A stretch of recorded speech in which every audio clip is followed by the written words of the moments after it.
pour la séance sur les credos avec le père Jean-Marie Onfray, connu par plusieurs d'entre vous. Et pour ceux qui ne le connaissent pas, il va se présenter lui-même. Bonne séance. Merci. Merci. Comme je dis toujours, ceux qui ne me connaissent pas sont vraiment des nouveaux. Hein. Bon, alors, quoi dire que j'ai 76 ans, que ça fait 47 ans que je suis prêtre dans ce diocèse. Bon, voilà.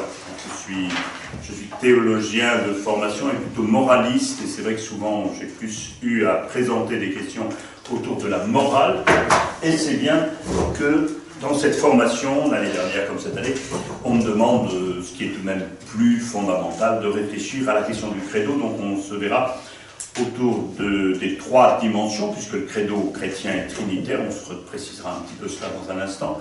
Le credo chrétien est trinitaire, et donc ce que nous croyons tient aux trois personnes que nous affirmons divines, le Père, le Fils et l'Esprit. Et donc on va avoir une rencontre là sur le Père, une rencontre une fois sur le Fils, une rencontre sur l'Esprit. Très très original. On va essayer, alors c'est le même système, hein, parce que moi je n'invente rien, c'est le système, c'est-à-dire que je vais parler pendant 1 heure environ, et puis ensuite il y a un travail de carrefour, et on reviendra après ce carrefour pour essayer de clarifier des choses. Bien. Ça suffit, hein? Oui. Voilà. Peut-être que je vais bouger, hein, que c'est ce que j'ai dit pour le photographe. Peut-être que je vais bouger parce que je n'aime pas trop rester en place. Tant que vous ne dépassez pas la caméra, il n'y a pas de souci.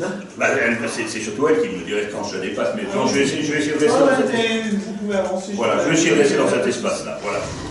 Bien.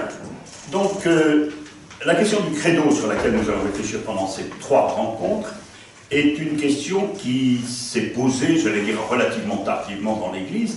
Elle s'est posée face aux hérésies. C'est-à-dire que c'est parce qu'il y a eu des erreurs dans la manière de parler de Dieu que tout doucement s'est posée la question de définir un credo. Et d'ailleurs, en grec, le credo de Nicée-Constantinople, vous savez qu'il y a 2 credos, le credo de Nicée-Constantinople plutôt oriental et le symbole des apôtres plutôt occidental. Donc le credo de Nicée-Constantinople, donc le credo oriental, a été défini en 325, et c'est l'empereur Constantin qui a réuni à Nicée, qui est à côté d'Istanbul, à côté de Constantinople, qui a réuni donc ce concile parce que c'était le bordel. Parce que dans son empire, donc 325, c'est peu de temps après 313. C'est pas idiot, hein. 325, c'est peu de temps après 313. Bon. Mais 325, donc c'est le concile de Nicée. 313, c'est l'édit de Milan qui arrête les persécutions, qui reconnaît la religion chrétienne. Hein? Donc, allez-y. Donc 313, c'est la fin des persécutions. Il faudra attendre 380 pour que Théodose dise que la religion chrétienne est la seule religion de l'Empire. Hein. 313, c'est la fin des persécutions. 380, Théodose dira que la religion chrétienne est la religion de l'Empire. Jusque-là, c'est-à-dire pendant les 3 premiers siècles, les Romains avaient une religion polythéiste. Hein. Comme dit le nom, polythéiste, ça veut dire qu'il y avait plusieurs dieux. Hein. Et si les Romains ont persécuté les premiers chrétiens, c'est parce que les chrétiens disaient qu'il n'y en avait qu'un seul. Et donc, les chrétiens étaient mis à mort parce qu'ils étaient athées. Ils ne croyaient pas dans les dieux. Et les dieux, pour les Romains, c'était la condition de stabilité du régime. Notez que ça a été comme ça depuis 2000 ans. Hein. La religion est condition de stabilité du régime. Et vous voyez que Poutine, par exemple, s'appuie énormément sur l'orthodoxie pour la stabilité du régime. Donc la religion a toujours été condition de stabilité du régime, et donc la religion romaine, où il y avait des tas de dieux, et quand il y avait des nouveaux, on les associait, puisque l'enjeu c'était que tout le monde participe à la paix romaine. Et donc comme les chrétiens, à la suite des juifs, c'était pas original pour les chrétiens, les chrétiens à la suite des juifs disaient il n'y a qu'un seul Dieu, c'était d'ailleurs le cœur, on y reviendra tout à l'heure, de leur foi, ils ont été condamnés. Vous vous souvenez de l'histoire de Néron qui a accusé les chrétiens, etc. Ils ont été condamnés, et donc jusqu'en 313, régulièrement, il y avait des persécutions parce que les chrétiens foutaient le bordel. Et non seulement ils foutaient le bordel, mais qu'en plus, ils avaient des théories différentes. Hein? Et donc en 325, l'empereur va réunir, alors qu'il n'est pas encore pleinement chrétien, mais qu'il est l'empereur, et donc en 313, Constantin a décidé que la religion chrétienne n'était plus persécutée. Je vous répète, 380, ça va devenir la seule religion. Si vous vous souvenez un petit peu, 380, c'est entre 371 et 396. Ça vous dit quelque chose, ces dates-là? Allez, faites comme si vous étiez intelligent. Vous êtes en Touraine. 371, c'est l'élection de Martin comme évêque de Tours. 396, c'est la mort de Martin. Si vous n'étiez pas là, en 1996, j'ai accueilli Jean-Paul II, etc. Bon. Donc, vous voyez que Martin est à ce moment où la religion chrétienne devient la religion, et c'est pour ça qu'on félicite Martin de détruire tous les autels païens. C'est pas très chrétien. Non. Bon, mais on était au moment où la religion devenait la religion, la seule religion, et donc, on détruit les cultes païens. Vous voyez qu'en un siècle, même pas, entre 313, la fin des persécutions, et 380, on va passer d'une religion qui n'est plus persécutée à une religion qui est la seule et qui va éliminer les autres. Et à partir de ce moment-là, bah, on pourrait faire de l'histoire, il faudra du temps pour qu'on accepte qu'il y en ait d'autres. En France, on doit même attendre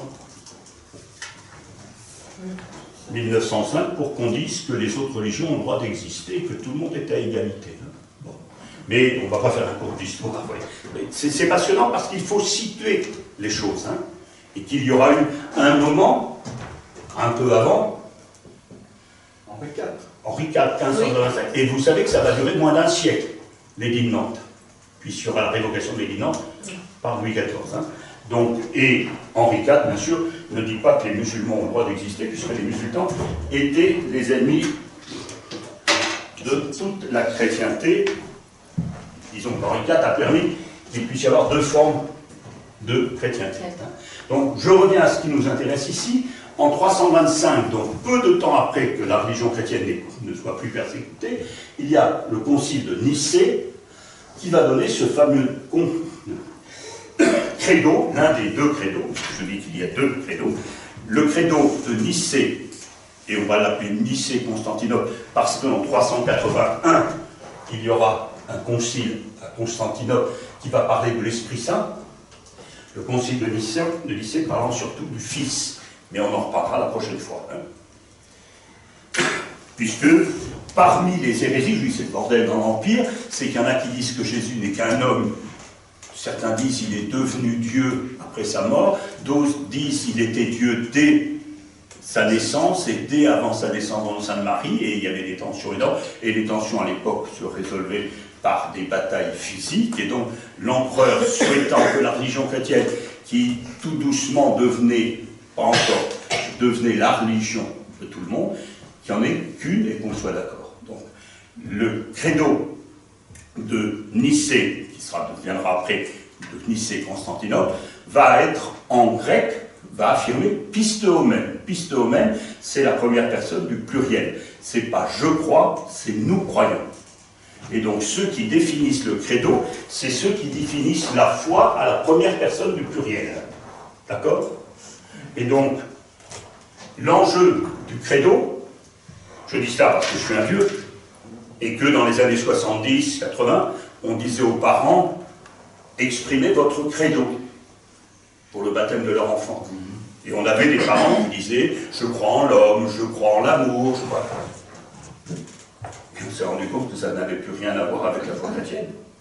Et qu'on ne baptisait pas l'enfant dans l'amour, ou dans l'homme, ou dans la beauté de l'univers, je crois, on baptisait dans la foi chrétienne. Et c'est pour ça que depuis les années 90 à peu près, on est revenu là-dessus, et il n'y a qu'un seul credo, et on demande aux gens s'ils croient en Dieu Père, Fils et Esprit. Et vous savez qu'il y a ces trois questions dans la veillée pascale, hein, la veillée pascale où il y a officiellement le baptême des baptisés adultes, qu'on appelle les catéchumènes, et il y a les trois questions qu'on pose aux catéchumènes et qu'on pose à l'Assemblée. Croyez-vous en Dieu le Père Tout-Puissant, Créateur du ciel et de la terre? Nous croyons, et c'est pas je crois, nous croyons. croyez-vous en Jésus-Christ, etc. Donc, le credo s'est installé dans l'Église parce qu'il y avait des hérésies et qu'il fallait créer une cohésion. Et derrière ce « nous croyons », vous savez bien, et j'espère que vous le sentez, il y a beaucoup de flou, y compris chez ceux qui le disent. Parce que si on faisait une petite interview à la sortie des messes, on aurait de grandes surprises sur ce que mettent les gens derrière les mots. On a fait déjà des enquêtes sur la résurrection. Il y a un tout petit nombre de chrétiens qui participent à la messe qui croient en la résurrection. Alors, Dieu, on va y finir.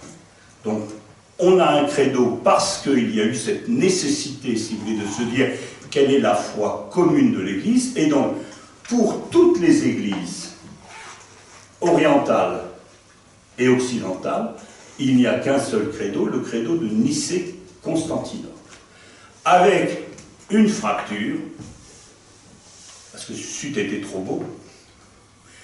À un moment donné, au IXe siècle, les Occidentaux ont rajouté un mot dans le credo de Nicée-Constantinople. Nicée-Constantinople, c'est le plus long. On va vous faire dire par cœur, c'est le plus long. Et ils ont rajouté un mot en disant que le Fils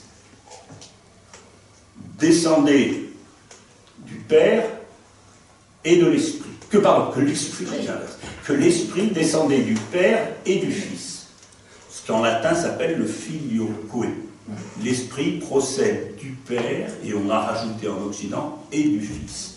Et ça a été à l'origine de la rupture de 1054 entre l'Église orientale et l'Église occidentale, puisqu'il avait été dit à Nicée que toute personne, puisqu'on s'était battu pour créer une unité, que toute personne qui rajoutait ou qui enlevait quelque chose était hérétique, et comme les Occidentaux, dans leur réflexion sur l'Esprit Saint, on en reparlera à la troisième rencontre, on dit l'Esprit Saint, non seulement il procède du Père, là tout le monde était d'accord, mais on a rajouté en Occident et du Fils, ce qui s'appelle en latin c'était filioque, et ça a été cette querelle entre l'Occident qui avait rajouté filioque et l'Orient qui s'en tenait au credo de Nicée-Constantinople.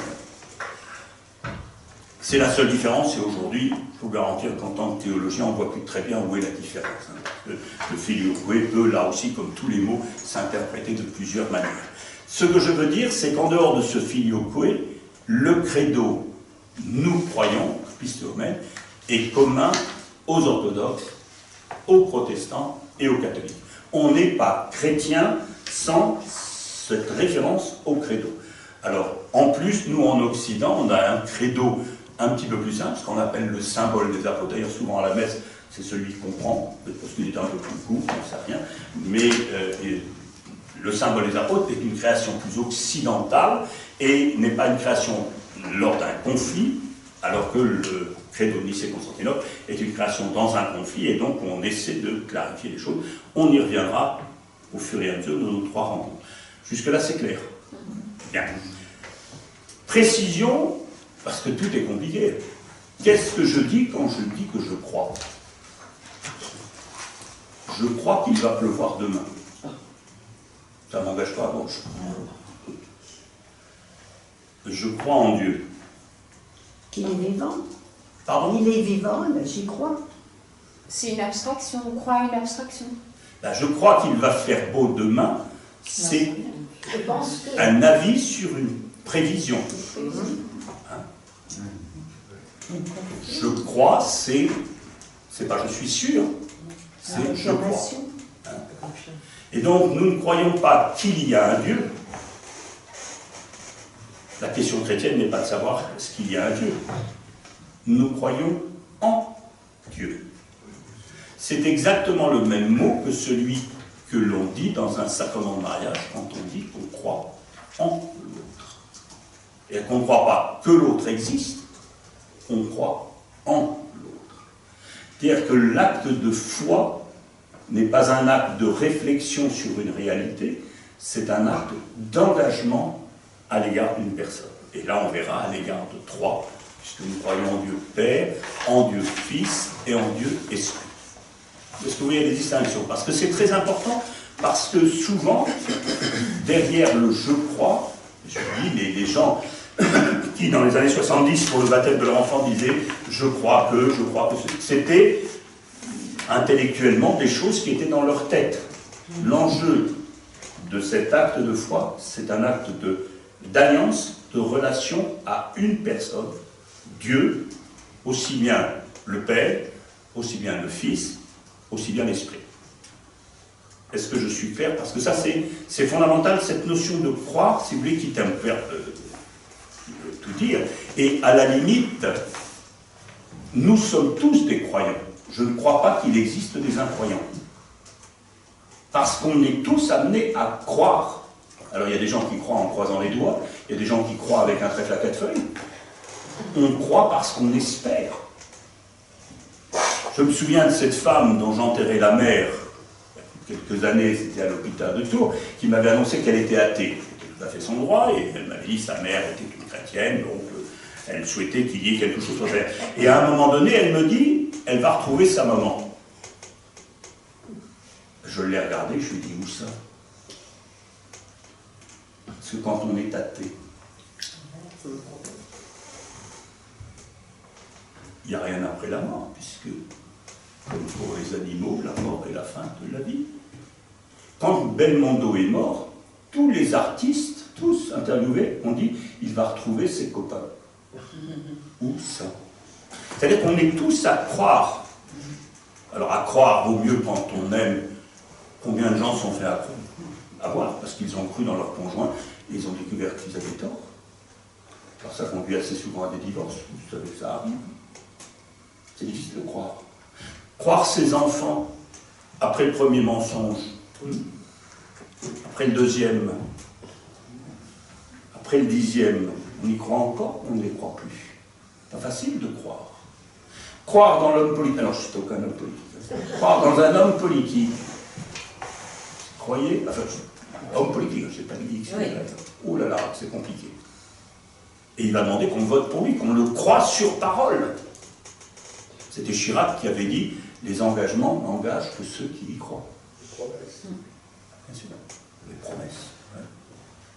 Ça n'engage absolument pas. Et vous savez, la croyance est à la fois indispensable. L'être humain est un être de croyance, alors je ne répète pas en Dieu, mais de croyance.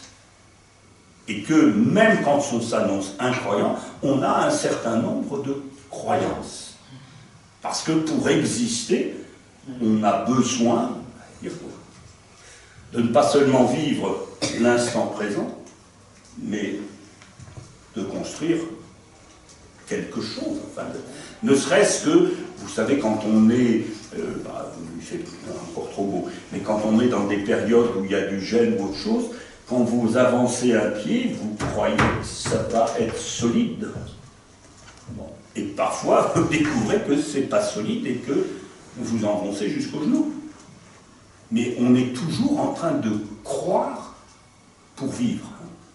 Donc le verbe croire est intimement lié, pour le vivant humain, est intimement lié au fait de vivre. Donc croire ne veut rien dire. Dire je crois, ça veut tout dire et ça veut rien dire. Il va falloir que je puisse m'expliquer. Il y a des croire que, donc, qui font vivre, et des croire en, qui font vivre. Et je le répète, normalement, quand on s'engage en mariage, on croit en son conjoint. Normalement. Normalement, dans ses enfants, on y croit. Et je répète, parfois c'est difficile. J'ai des parents qui me disent, au bout d'un certain nombre de mensonges, on se demande si c'est du lard ou du cochon. Est-ce qu'il faut y croire ou pas quand il dit « je te promets ». Même il peut dire « je te jure ». Vous vous souvenez d'un ministre qui avait dit, en regardant dans les yeux, oui. « je n'ai aucun compte en Suisse » devant la représentation nationale. Qui croire? Vous savez que c'est une des grandes questions. Hein. J'avance toujours. La question de Dieu est encore plus compliquée. Parce que ce mot-là ne veut rien dire. Ou il veut dire ce qu'on met dedans. Le mot Dieu ne veut rien dire. D'ailleurs, que vous l'appeliez Dieu, Yahvé, Vishnu, Allah. Qu'est-ce que ça veut dire? Qu'est-ce qu'on met quand on dit « je crois en Dieu » ? Un être supérieur. Alors on va y venir, c'est bien, mais on va y venir. Parce que je ne sais pas si c'est la bonne réponse, mais croire, vous voyez. Qu'est-ce que je mets quand je dis « je crois en Dieu » ? Ce mot-là est un mot vide ou un mot valise. Je me souviens d'une conférence que j'avais faite il y a une quarantaine d'années, 35-40 ans, en Normandie, où j'avais dit « le mot Dieu, c'est comme une étiquette de boîte à camembert. Ça ne me dit rien du contenu. » Si vous achetez vos camemberts uniquement pour l'étiquette, vous êtes mal barré. Hein. Le jus de camembert, ça règle tout. Si vous achetez en fonction de l'extérieur, de ce qui est dit, une bouteille de vin, je vois des gens qui achètent des bouteilles de vin en fonction de l'étiquette. Vous pouvez avoir des très belles étiquettes et de la piquette. Le mot Dieu, et c'est pour ça que ça vaut la peine. Mais ce qui est curieux, c'est que depuis des siècles, des gens se tuent à cause du mot Dieu. Soit prononcé de la même manière, c'est-à-dire Dieu, soit prononcé de manière différente, Allah, Dieu, Jéhovah, etc. Donc c'est tout de même intéressant de se dire, c'est un mot qui a créé énormément de violence, sans qu'on sache le contenu. Et j'oserais dire, et je le dis puisque j'oserais, moins il y a de contenu, plus il y a de violence. Ou dit à l'inverse, plus il y a de violence, moins il y a de contenu. Les braves gens de Daesh étaient des ignorants de la foi musulmane. Et on s'aperçoit que chez nous, certains intégristes ou certains tradis sont ignorants du contenu de la foi. Plus il y a de contenu, moins il y a de violence. Plus il y a de violence, moins il y a de contenu. Gardez ça dans votre tête. C'est très important parce que s'il est important de réfléchir sur le mot Dieu, c'est parce que justement c'est un mot universel, un mot valise, un mot qui fait vivre des gens et qui fait que des gens ont tué d'autres. Donc, attention à ce qu'on dit. Jusque-là, ça va, vous me suivez? Bon, quand vous suivez, il faut le dire. Je vais aborder, c'était mon introduction, je vais aborder maintenant mon premier point. Aujourd'hui, je travaille en 3 points, mais aujourd'hui, je travaille en 2 seulement.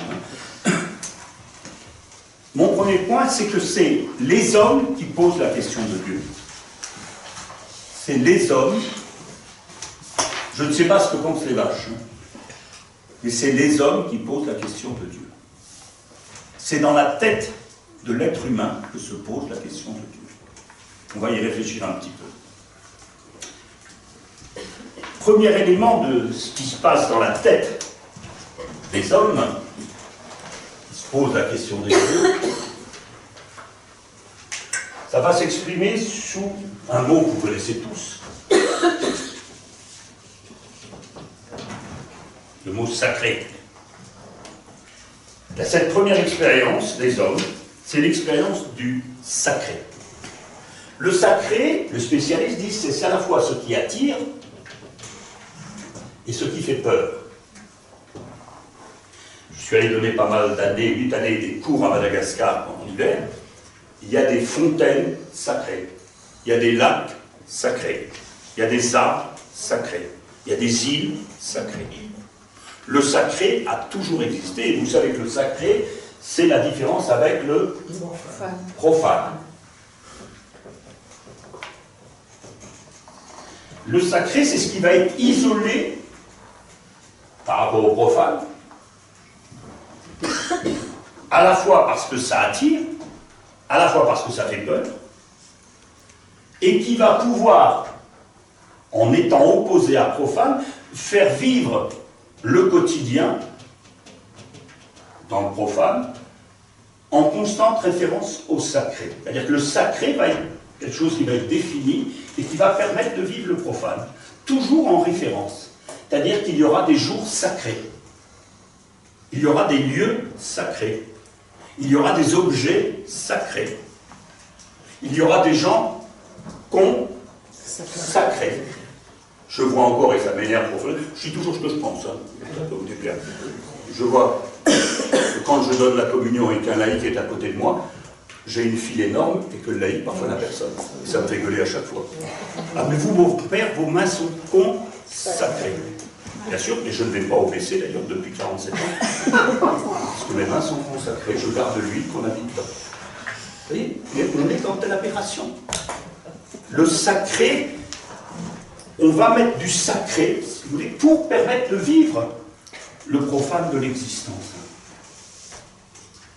Et donc on a dans toutes les civilisations, alors ça n'a rien à voir avec la religion chrétienne, hein, je ne suis pas en train de parler chrétien là, hein, je dis les hommes construisent, c'est-à-dire du Dieu, parce que les hommes construisent du sacré.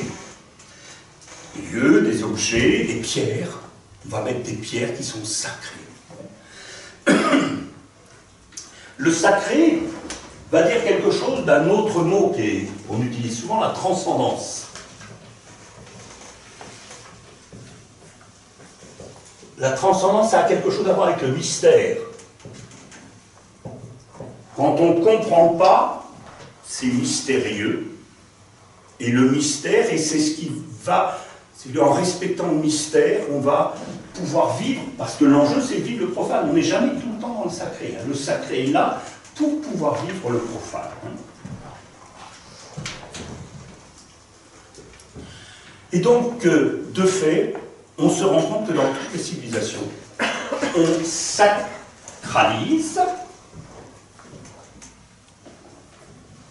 des lieux, des personnes, des objets. Quand on ne respecte pas la sacralisation, ça devient quoi? Un sacrilège. Merci. Et le fait de sacraliser va appeler à vivre des... Sacrement. Non. Sacrifice. Vous êtes des obsédés cathos. Des sacrifices. On n'est pas du tout dans l'histoire du sacrement. Dans toutes les religions, je vous ai dit, pour l'instant, je ne suis pas du tout en train de parler du Dieu de la révélation, je suis en train de dire, chez tous les hommes, il y a du fonctionnement sacré. On sacralise, c'est les hommes qui sacralisent. Alors, c'est pas moi qui ai décidé, souvent c'est... On a toujours dit. Mais parfois, c'est moi qui vais sacraliser. Si on ne sait pas respecter, ça devient un sacrilège. Par exemple, quand le roi de France était sacré, si on tuait un roi de France, eh ben on était écartelé parce qu'on avait fait un sacrilège. Il n'y avait rien de pire que de s'attaquer au sacré.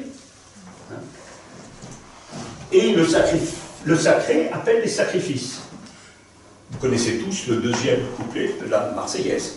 Amour sacré de la patrie. Ah oui, il y a eu des millions de gens, si vous allez dans tous les villages de France, vous avez des millions de petits mecs de 18-25 ans qui sont morts pour l'amour sacré de la patrie. Ils ne savent pas du tout pourquoi ils mouraient, mais on leur disait que c'était pour l'amour sacré de la patrie. Aujourd'hui, quand il y a un soldat qui meurt, on fait une grande célébration aux invalides. Et je ne suis pas prêt, je ne suis pas sûr qu'on soit prêt à envoyer des millions de gens se faire tuer. Parce que le sacrifice coûte cher aujourd'hui. Hein. Avant, il n'était pas très cher. Il y a même des gens qui ont sacrifié leurs enfants. Il y a plein de civilisations où on sacrifiait pour honorer les dieux. On faisait des sacrifices quand on espérait qu'il fasse beau. Pour qu'il fasse beau, on faisait des sacrifices en espérant qu'il fasse beau. J'ai vu, je vous ai dit, à Madagascar, des lacs sacrés dans lesquels il y avait des crocodiles qui étaient censés être comment dire, les défunts, les ancêtres étaient présents dans ces crocodiles. Et quand on voulait quelque chose, on offrait à ces sacrifices, à ces alligators, à ces crocodiles, des sacrifices. Et on tuait un zébu et on leur donnait toute une partie de la viande, puis on partageait le reste. Et donc, comme on avait fait ce sacrifice, on espérait bien que on allait être récompensé. Parce que quand on fait des sacrifices, d'ailleurs, combien de parents disent à leur enfant, j'ai fait des sacrifices toute ma vie pour toi. Il y avait une chanson de Maxime Le Forestier dans les années 70. Avec ce que j'ai fait pour toi, disait le père. Je sais, tu me l'as dit déjà, disait l'enfant. J'en demandais pas tant. Et les parents sont idiots quand ils disent à leurs enfants, j'ai fait des sacrifices pour toi. Parce que l'enfant, il n'a pas demandé à naître. Et donc, si on lui a donné le jour, c'est évident que c'est normal qu'on fasse des sacrifices. Mais mes sœurs, vous savez bien que dans plein de congrégations, on faisait faire des sacrifices pour grandir. Vous êtes totalement païen. C'est totalement païen. Non, mais je suis toujours clair dans ce que je dis. Je vous parle d'un fonctionnement païen où je mesure le sacré au sacrifice que je suis prêt à faire pour lui. Et ça a fonctionné. Et ça fonctionne quel que soit le sacré. Hein. Alors je vous parle de la patrie. La famille, c'est sacré. Combien j'ai vu de gens souffrir de ce côté sacré de la famille. Parce que la famille, c'est sacré quand tout va bien. Oh là là. Je me souviens de cette vieille comtesse qui m'avait dit, le pape Jean-Paul II, dans les années 80 et quelques, avait répondu à un texte en disant que c'était merveilleux que plusieurs générations vivent ensemble, sous le même toit. C'est très italien, ça, je me suis fait engueuler par Rome, par le Vatican, comme responsable national, en disant en France, vous mettez tous vos vieux dans les EHPAD, etc. Plusieurs générations sous le même toit. Et la vieille comtesse m'avait dit, notre Saint-Père ne sait pas de quoi il parle. J'ai habité chez ma belle-mère et j'ai eu le droit de parler quand elle est morte et j'avais 65 ans. Parce que la famille, c'est aussi cela. C'est aussi le poids des secrets de famille.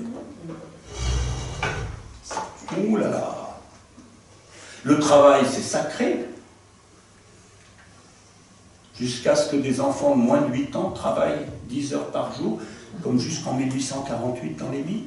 Il a fallu une loi pour dire que les enfants de moins de 8 ans ne devaient pas travailler dans les mines. Le sacré du travail. Heureusement qu'il y a eu des combats ouvriers pour dire, attends, ce travail est sacré, parce que ça fait manger, mais c'est pas en soi qu'il est sacré. Et ça serait intéressant. Qu'est-ce qui est sacré? Alors, si ça vous intéresse, cette question-là, il y aura l'université d'été, je ne sais pas s'il y en a qui en ont déjà entendu parler, c'est des choses que j'anime avec une cinquantaine de personnes, ce sera au début du mois de juillet, et ça sera justement sur le retour du sacré. Parce que c'est amusant qu'il y ait un retour du sacré actuellement. Et bon, c'est une autre question. Donc c'est vrai que les hommes ont toujours constitué, j'allais dire, du sacré. Et ils ont toujours constitué du sacré à la fois qui attire et qui fait peur. Les filles, qui attire au point qu'on est prêt à faire des sacrifices pour ce sacré, qui fait peur, justement parce que ce sacrifice fait peur, et qui, si on fait des sacrilèges, conduit à ce qu'on soit puni pour avoir fait du sacrilège. Ok? Donc, dans toutes les civilisations, on a construit un univers.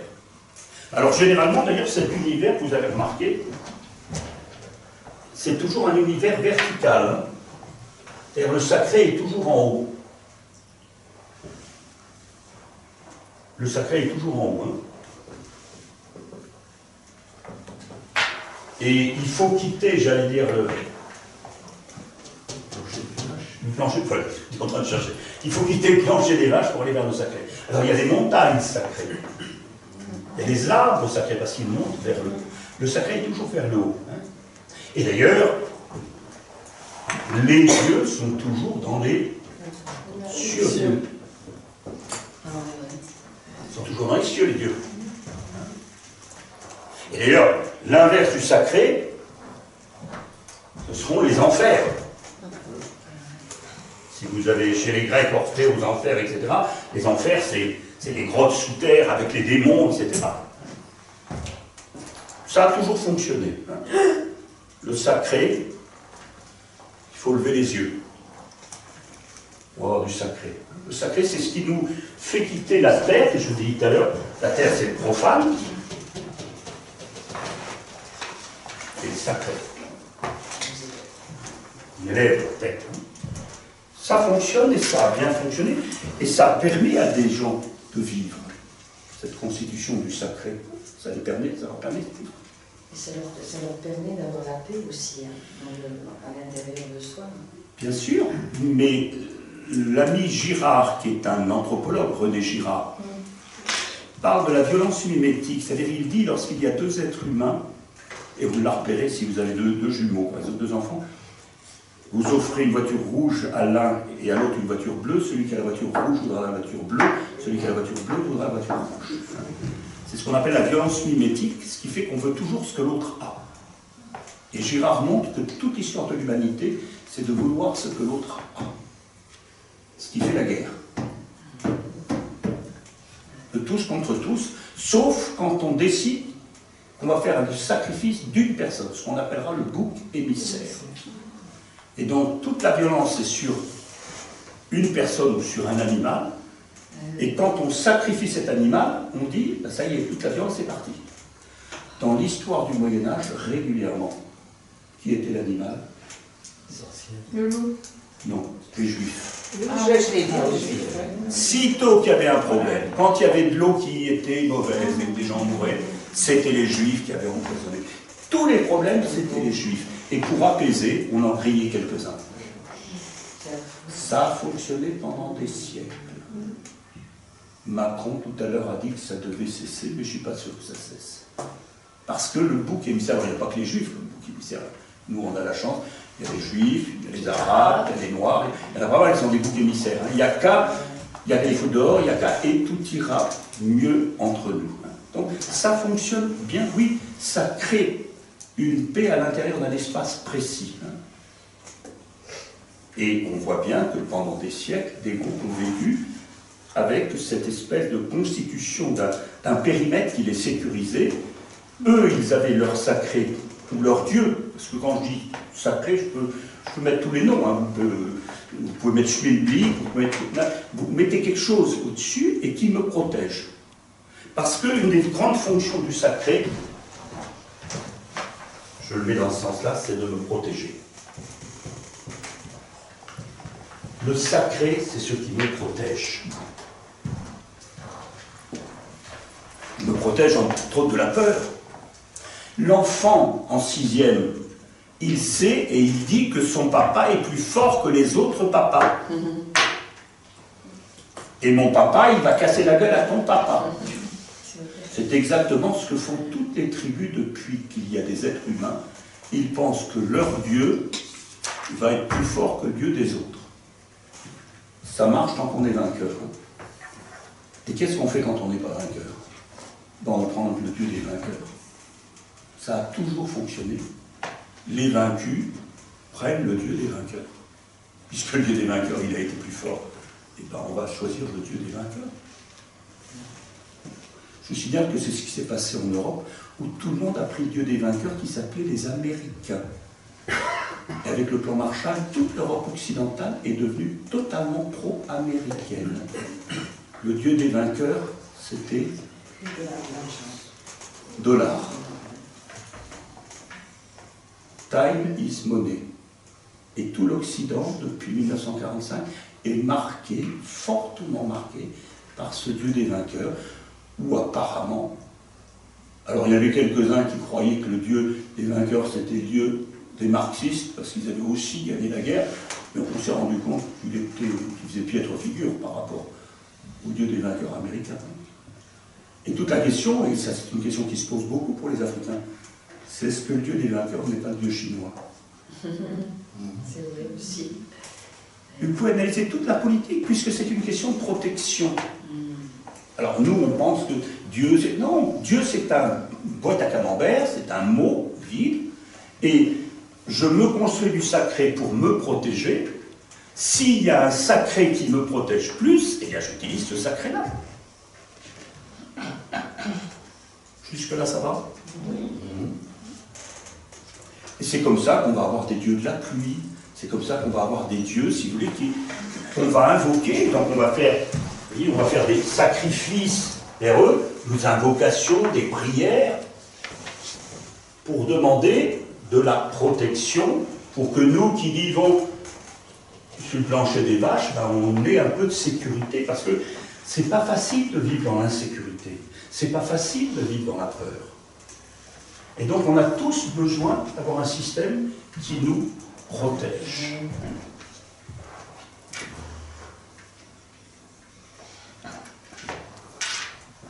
Et un certain nombre d'ailleurs de philosophes vont dire, Platon va dire que le sacré c'est les idées,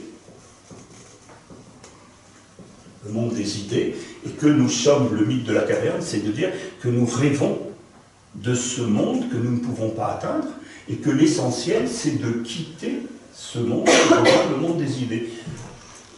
Lorsque je fais de la formation pour les sépultures, je fais lire toujours la mort de Socrate. Socrate meurt en buvant la ciguë, parce que la ville d'Athènes l'a condamné à la ciguë puisqu'il pervertissait les jeunes, c'est-à-dire qu'il ne respectait pas la religion sociale, et qu'il interrogeait le sacré, donc il mettait en doute les choses.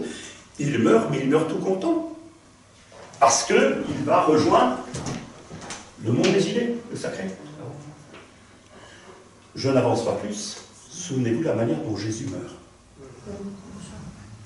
Il ne dit pas, c'est pas grave les mecs, je vais rejoindre. Mais on y reviendra quand on parlera du Fils.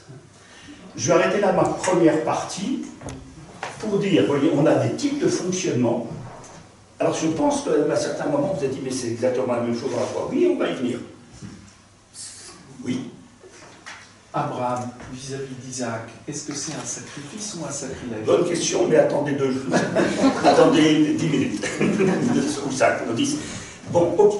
Voyez, un mode de fonctionnement qui n'a rien à voir avec la foi chrétienne, mais qui a à voir un mode de fonctionnement humain qui fonctionne dans toutes les civilisations, qui a toujours fonctionné, et je répète, qui fonctionne encore, parce que le sacré, c'est ce qui a le pouvoir et qui me protège. Et pour, je vous dis, un certain nombre de peuples africains, ça s'appelle la Chine, pour un certain nombre de personnes, ça s'appelle la Russie, nous, ça a été les États-Unis, etc. Bon, ça pouvait être la patrie, et la patrie, ça marche quand on gagne, mais quand on ne gagne pas, ça vaut pas la peine de faire des sacrifices. Hein. Ok, jusque-là. C'est mon premier temps. Nous passons au deuxième. Le deuxième, lorsqu'on parle de Dieu, c'est l'expérience biblique. L'expérience biblique,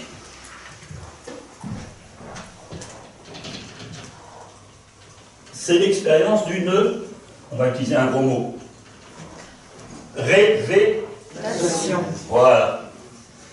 Jusque-là, je vous ai dit, des hommes inventent. Des hommes construisent, hein, jusque-là. Je vais dire que l'expérience biblique, c'est l'expérience d'une révélation. Dit autrement, c'est l'expérience d'une interpellation.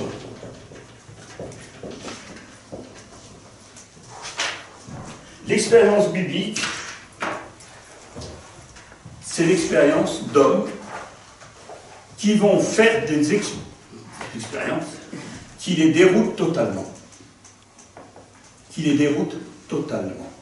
Je prends un exemple. Vous connaissez tous cet exemple-là. Élie. Vous voyez qui est Élie? Élie qui s'est battu, c'est dans le royaume d'Israël, donc au nord. Hein. Il s'est battu contre les prêtres de Baal parce que Jézabel, la reine, se mettait les prêtres de Baal de son côté. Baal étant un autre sacré. Hein. Et ces prêtres de Baal avaient les faveurs de la reine Jézabel. Élie, tout seul, se bat contre plusieurs centaines de prêtres. Et vous savez qu'il se bat en disant, on va faire un énorme feu, on va invoquer chacun notre Dieu. Bon, les prêtres de Baal invoquent, rien ne vient. Élie, sur le bûcher qu'il a prévu le même, met des tonnes d'eau, pour compliquer la tâche, hein. Il invoque son Dieu. Et le feu reste à lumière. Et le feu prend. Et il tue les centaines, je ne sais plus, 600, 700. Il tue les prêtres. C'est pas une histoire vraie. Hein. Ne prenez jamais au pied de la lettre. Hein. J'espère qu'on vous l'a dit tout à l'heure, mais la dernière fois. Hein. Et il tue les centaines de prêtres de Baal. Il ne sait pas bien voir, donc il se sauve. Et Dieu lui donne rendez-vous. Vous connaissez ça? Élie dans sa caverne. Il y a un ouragan. Et Dieu n'est pas dans l'ouragan. Il y a un grand feu. Et Dieu n'est pas dans le grand feu. Il y a un tremblement de terre. Et Dieu n'est pas dans le tremblement de terre. Et Dieu va être dans la brise légère.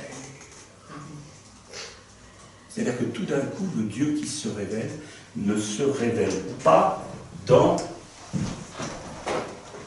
Je mets ça pour dire que c'est pas là.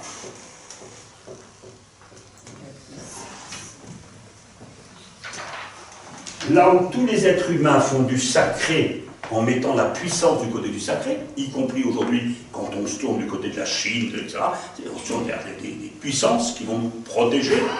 Le Dieu biblique qui se révèle n'est pas puissant.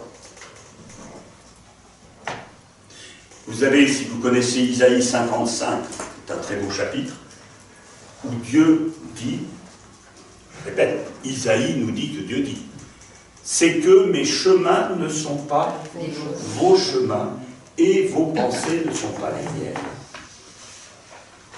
Le Dieu biblique n'est pas dans la logique des hommes. Le Dieu biblique va se révéler. Alors, votre question. Jésus, excusez-moi, mais Jésus, il met tout peut toucher. Il va y dire alors. Mais bon, c'est évident, vous excusez, mais ça sera la prochaine fois. Quand on parle de Jésus. N'allez pas trop vite, si vous voulez. Vous voyez, quand on réfléchit, réfléchissons doucement. D'où la question de notre ami Abraham, qui n'a pas existé. Et Abraham, c'est très intéressant le texte. Est-ce que Dieu me demande le sacrifice? Bonne question. Autour de moi, les gens font des sacrifices pour que leur Dieu soit favorable. Eh bien, le texte va me dire que le Dieu biblique, ce Dieu-là, ne veut pas du sacrifice. Vous relirez en Michée 6:8. Allez, je vais vous le lire. C'est l'avantage de nos petits instruments maintenant. Michée, qui est un prophète, un des plus anciens prophètes, un des plus anciens prophètes de l'Ancien Testament. C'était au 8e siècle, il n'y a rien avant. On peut y arriver. Que Michée 6:8. Michée.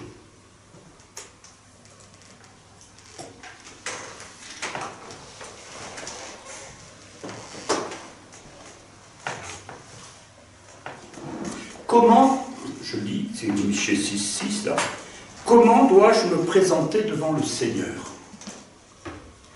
Comment m'incliner devant le Très-Haut? Dois-je me présenter avec de jeunes taureaux pour les offrir en holocauste? Prend-il plaisir à recevoir des milliers de béliers, à voir des flots d'huile répandus sur l'autel? Donnerais-je mon fils aîné pour prix de ma révolte, le fruit de mes entrailles pour mon propre péché? C'est là, Michée 6:8. Homme, on t'a fait connaître ce qui est bien, ce que le Seigneur réclame de toi, rien d'autre que de respecter le droit, d'aimer la fidélité et de t'appliquer à marcher avec ton Dieu. Rien d'autre.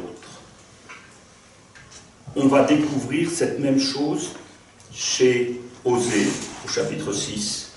C'est la miséricorde que je veux et non les sacrifices. On trouvera ça chez Isaïe. C'est la miséricorde que je veux et non les sacrifices. Et Jésus reprendra cela en disant, n'avez-vous pas appris que c'est la miséricorde et non les sacrifices?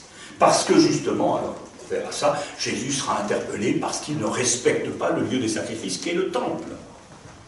Parce que Jésus s'affronte au sacré, alors c'est plus du tableau, c'est du tableau que j'ai dit tout à l'heure, au sacré, au nom de la révélation, mais qui arrive bien avant Jésus. C'est pour ça que je vous ai cité, mais on pourrait relire tout l'Ancien Testament. Alors ce qui est compliqué dans l'Ancien Testament, d'abord, c'est la plupart, vous le savez, oui, je ne sais pas qui est-ce qui a présenté l'Ancien Testament. Alexandre, bon, il a dû être clair, Alexandre. Si vous voulez, les textes les plus anciens ont été rédigés au 8e siècle avant Jésus-Christ, et le Pentateuque, c'est-à-dire toute cette histoire-là, a été rédigé au moment des Perses, c'est-à-dire après le retour de l'exil, au 4e siècle. C'est-à-dire ces textes ont 2400 ans. Ça ne veut pas dire que c'est faux. Ça veut dire que ces gens-là disent leur foi à un moment donné. Alors ils ont déjà fait tout un chemin. Ils ont fait tout un chemin parce qu'ils étaient comme les autres peuples. Ils avaient un Dieu qui était plus fort que les autres. Et c'est comme ça qu'ils ont été vainqueurs. C'est que vous ne connaissez pas l'histoire biblique. Ils ont reçu une raclée totale.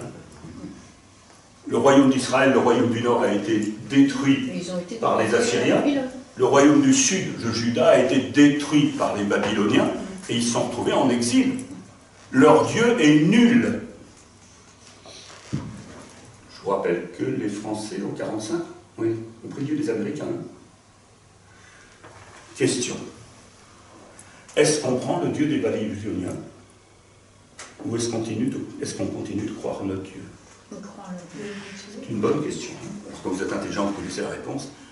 Ils vont changer d'idée sur Dieu. Ils vont dire c'est pas notre Dieu, c'est le Dieu unique, le Dieu de tous les hommes. Si c'était notre Dieu, il aurait fallu choisir un Dieu meilleur. Mais ça va être une avancée énorme. 500 et quelques. Une avancée énorme. Au lieu de prendre le Dieu des vainqueurs, ce qu'on a toujours fait, ils vont dire, c'est qu'on s'est trompé par rapport à Dieu. C'est que Dieu n'est pas dans la toute-puissance. Ça, il y a des gens qui l'avaient déjà dit avant. Et ils vont dire, c'est que Dieu n'est pas notre Dieu, mais c'est le Dieu de tous les hommes. Je vous signale qu'en 2023, nous avons beaucoup de mal à penser que notre Dieu, c'est le Dieu des Arabes, que c'est le Dieu des Noirs, que c'est le Dieu des Chinois, etc. Ouh là là, qu'on a du mal. Heureux Juifs qui ont compris après l'exil que leur Dieu, ce n'était pas le leur, qui se serait fait battre par le Dieu des Babyloniens, et donc il aurait fallu prendre le Dieu des Babyloniens, s'ils étaient intelligents.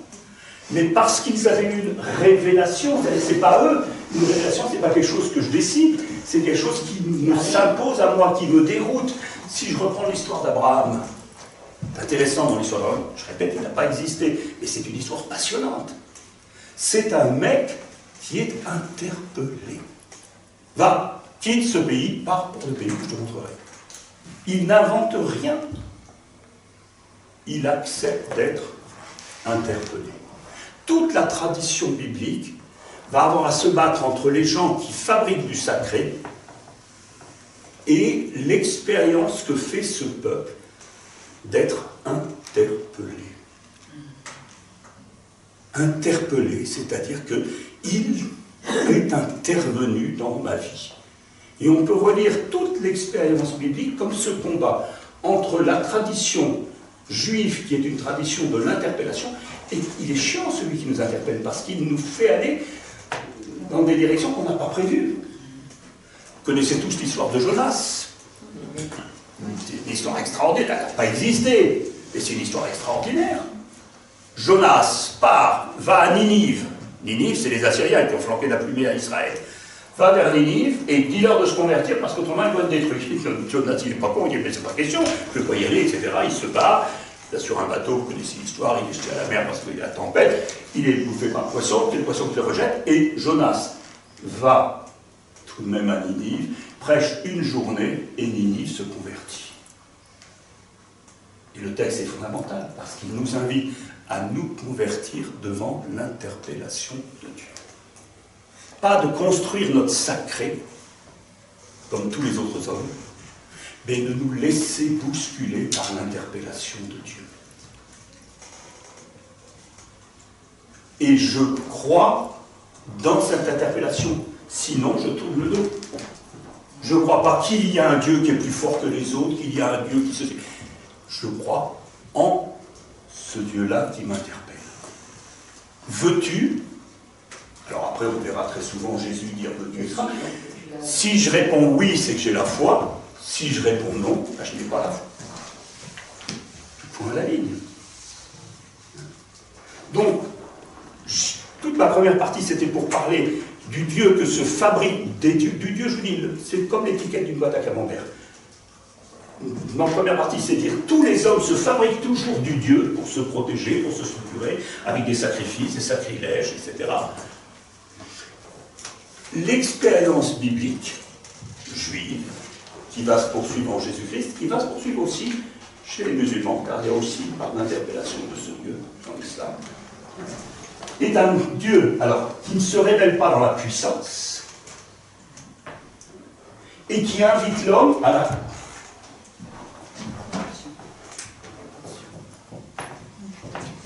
confiance. Je ne sors pas de la peur en m'appuyant sur du sacré, je sors de la peur en faisant confiance. Jésus nous demande de leur confiance. Ah, la prochaine fois, c'est marrant quoi, avec votre Jésus. toute l'expérience biblique, que ce soit celle d'Abraham, que ce soit celle de Moïse, c'est une expérience d'interpellation. Avec des hommes qui sont déroutés, qui se demandent pourquoi Dieu les interpelle, vous vous souvenez de Moïse, mais moi je ne suis pas capable de parler, mais moi je ne sais pas parler. Tous ces hommes sont étonnés que Dieu les interpelle, et ce qui va faire d'eux des croyants, c'est de se mettre en route. Dans l'épître aux Hébreux, comme dans l'épître aux Romains, Abraham sera le père des croyants, parce qu'il a confiance. Et il s'appuie sur rien. Il s'appuie sur rien. Puisque vous savez qu'il va attendre pour avoir son gamin. Hein. Puis quand il l'aura, ben il se posera la question, est-ce que Dieu me demande pas de le sacrifier? Parce que tout ça se vit au milieu de peuples païens. Je répète, les peuples païens, ils continuent d'exister. Hein. C'est pas simple pour nous d'être croyants dans la logique biblique. Oh là là! Pour les Juifs, 6 millions de morts dans la Shoah, continuer de croire que Dieu, il n'est pas tout puissant, c'est le moins qu'on puisse dire. Hein. Pourquoi continuer de lui faire confiance? Il est loser. Vous voyez, c'est là où on découvre le mystère de la foi, qui n'est pas un truc qu'on construit soi-même pour se sécuriser, c'est une réponse que l'on donne à une interpellation. C'est un Dieu qui veut faire alliance. Et ça, c'est étonnant aussi. Les dieux grecs se foutent des hommes. Les dieux grecs, si vous connaissez un petit peu la mythologie grecque, ils se déguisent en êtres humains et ils viennent emmerder les gens. Ils viennent au milieu des hommes et ils viennent les embêter. Le Dieu biblique fait alliance avec les hommes. C'est pas le sacré qui fait alliance, c'est il fait alliance. Vous connaissez cette fameuse histoire de l'alliance après le déluge. Alors le déluge là aussi qui n'est pas historique, qui est emprunté aux Babyloniens qui avaient raconté tout un déluge, etc.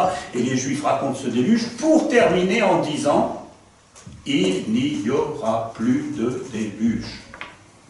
Le Dieu de la révélation n'est pas un Dieu qui punit.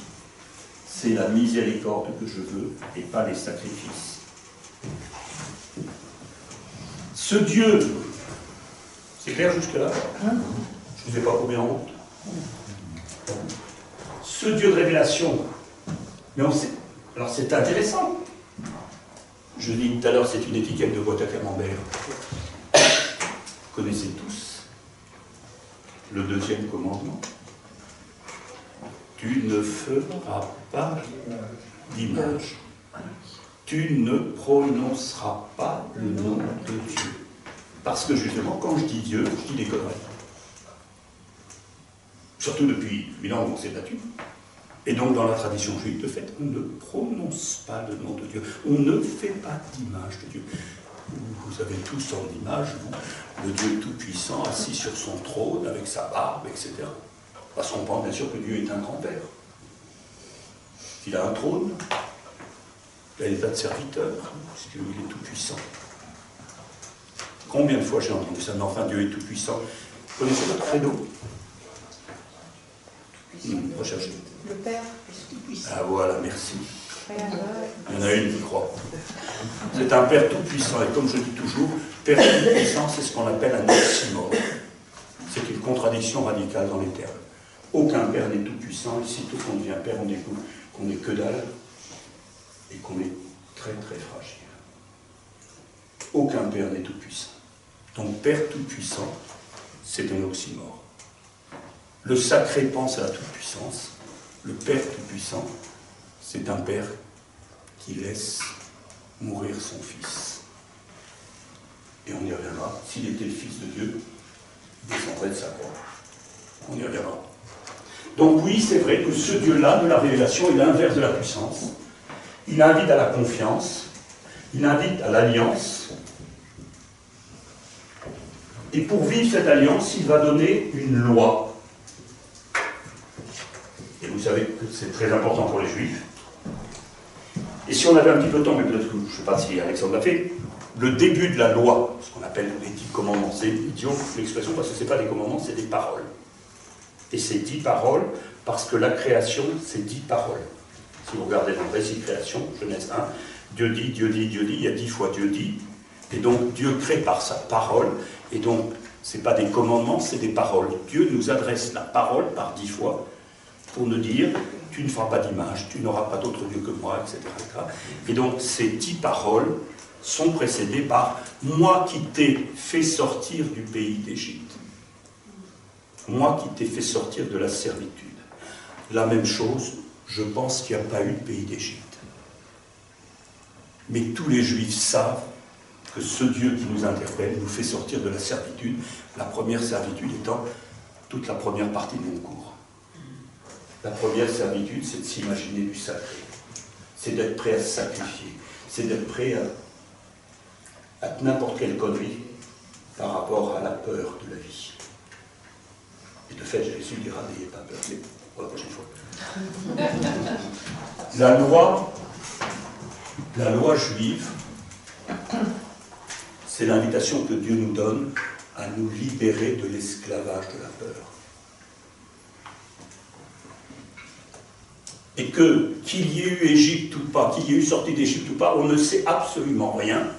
On est sûr, quand on est juif et qu'on fête la Pessah, la fête de Pâques, que Dieu nous fait sortir de la servitude pour nous libérer. La première servitude, c'est la fabrication du sacré, qui nous sécurise, qui nous enferme, qui fait qu'on est prêt à se sacrifier, qu'on est prêt à se donner à n'importe qui. Le premier chef qui vient. D'ailleurs, on dit que pour les élections, les Français, ils aiment bien avoir un leader, un chef. Peut-être que ce sera une chef-telle la prochaine fois. Un chef. Parce que le chef, ça évite de se prendre en main. Ce qu'on appelle la responsabilité. Responsabilité, ça veut dire répondre. Et c'est vrai que dans la foi juive, et bien sûr dans la foi chrétienne, il faudra répondre. Dieu m'adresse la parole. Il faudra que je réponde, bien sûr en disant oui, étant voyant, mais il faudra que je réponde en vivant d'une certaine manière. Et Jésus, la prochaine fois, nous dira ce que vous avez fait au plus petit, c'est à moi que vous l'avez fait. Ça va encore plus loin. Hein, on verra. Donc oui, il nous sauve de la servitude, et le problème, c'est pas de savoir s'il y a eu la sortie d'Égypte, j'en ai rien à foutre. Aucun moyen de vérifier. Mais tous les Juifs savent que Dieu les sort de la servitude. Lorsque je m'accroche à Dieu, je ne suis pas dans la servitude du sacré. Oui. Je suis tombé il y a quelque temps sur un livre écrit par un juif qui se plaignait qu'en tant que juif pieux, sa vie était corsetée d'interdits à respecter, et qu'il disait que c'est vraiment, c'est terrible, quoi. Vous savez ce qu'il lui reste à faire? Vous savez ce qu'il lui reste à faire? Chrétien. Non, mais c'est la grande question qui s'est posée au temps du Christ. C'est que Dieu avait créé... Mais c'est là où c'est... Mais on pourrait passer des heures. Dieu, le Dieu...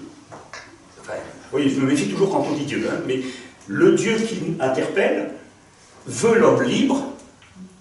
Et vous savez très bien qu'après que les hommes, que Dieu ait donné la loi à Moïse, vous savez très bien ce qui s'est passé. Ils ont construit un veau d'or. Parce que le sacré, ça fonctionne mieux. Et quand le veau d'or a été détruit, etc., ils ont passé leur temps à vouloir des sacrifices. Et on a tué des animaux. Tout à l'heure, quand je vous ai lu Michée 6:8, c'est ce qui conduira Jésus à chasser les vendeurs du temple. Oui. Ras-le-bol d'avoir l'impression que pour plaire à Dieu, il faut tuer des bœufs ou des... Mais c'est compliqué. Et même dans l'évangile de Luc, Marie et Joseph, ils vont donner un couple de tire-tourelles. Même eux sont dans une part de cette logique. Et Jésus, sans cesse, affrontera des gens qui disent « Mais enfin, dans la loi, il est dit qu'il faut se laver les mains avant de manger. Mais dans la loi, il est dit qu'il ne faut pas faire ça. Le sabbat, il-même a des dix communs. On dit paroles, des communs. Et vous savez la réponse de Jésus. Le sabbat est fait pour l'homme.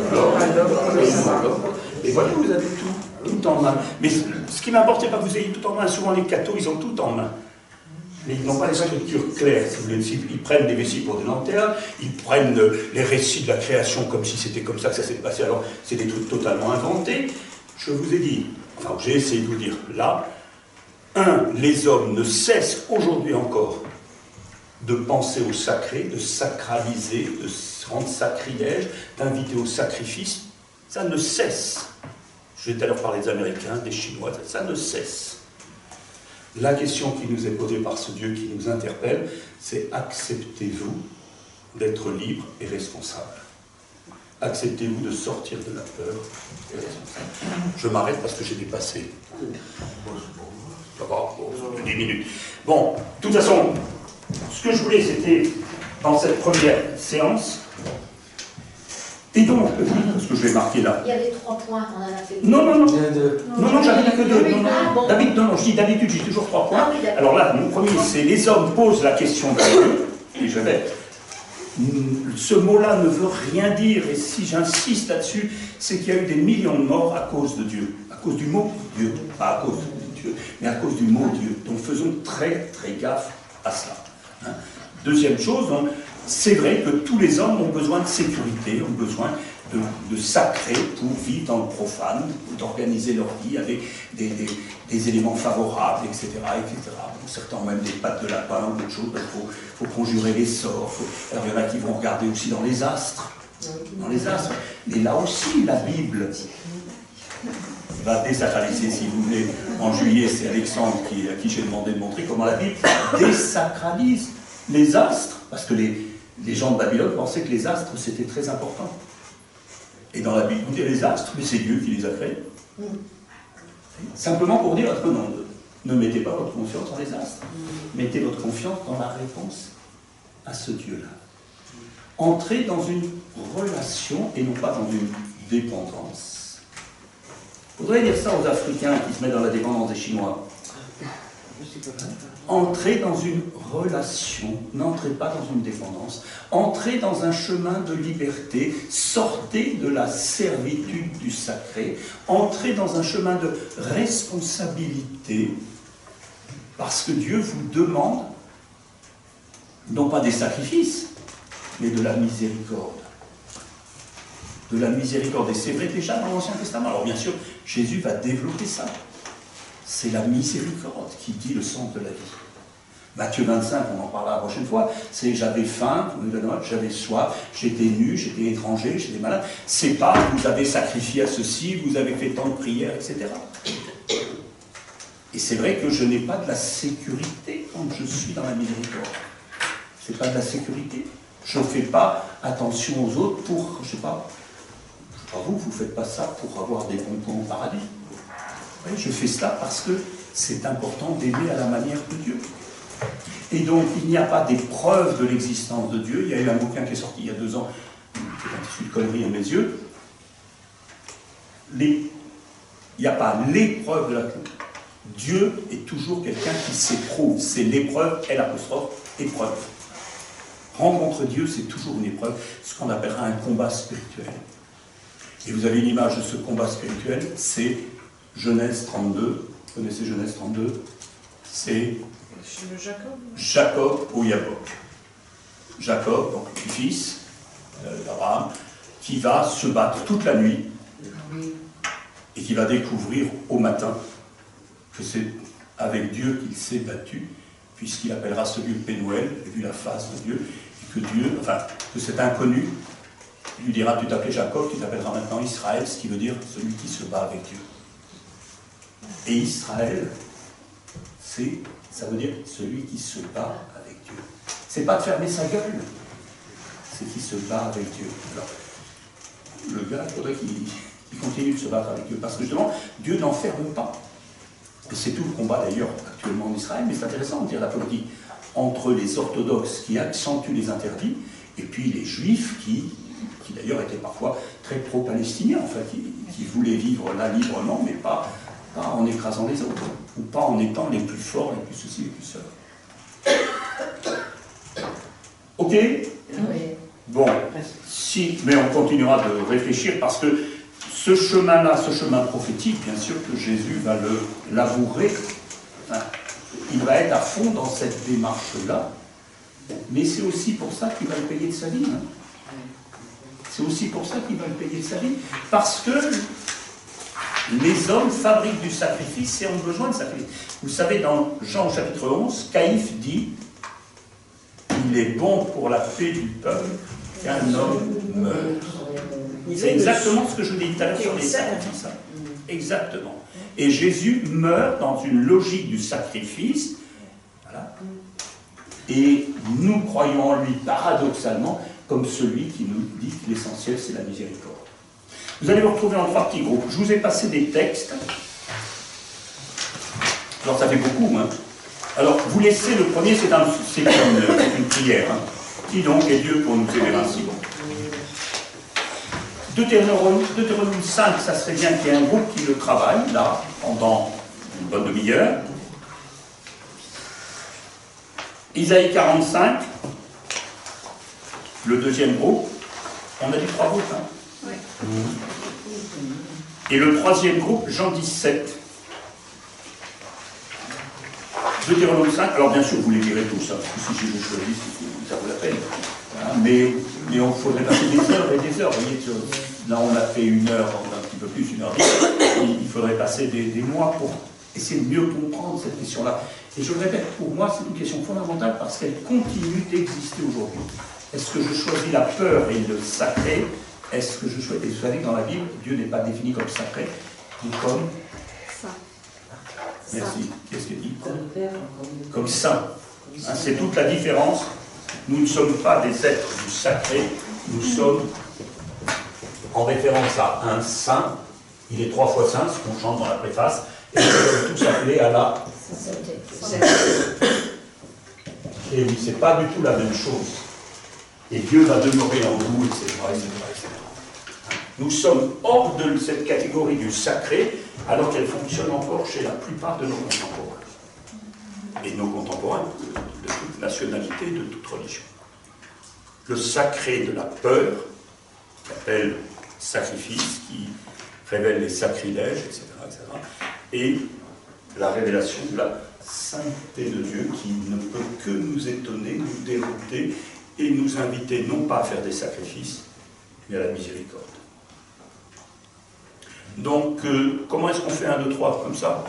1, 2, 3, 1, 2, 3, 1, 2, 3, 1, 2, 3, 1, 2, 3, 1, 2. Vous êtes déjà en groupe? Non.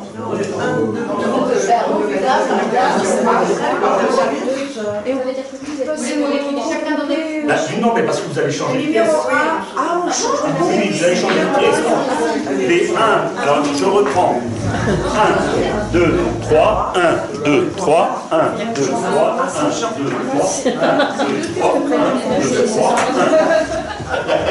Donc les 1, voilà les pièces, on se retrouve vers moins 4.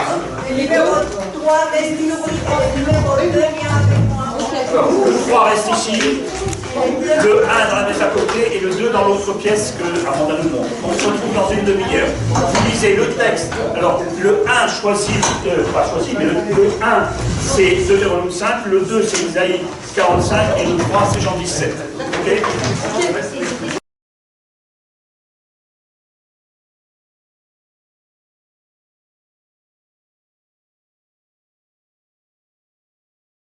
Je vous ai passé donc des textes.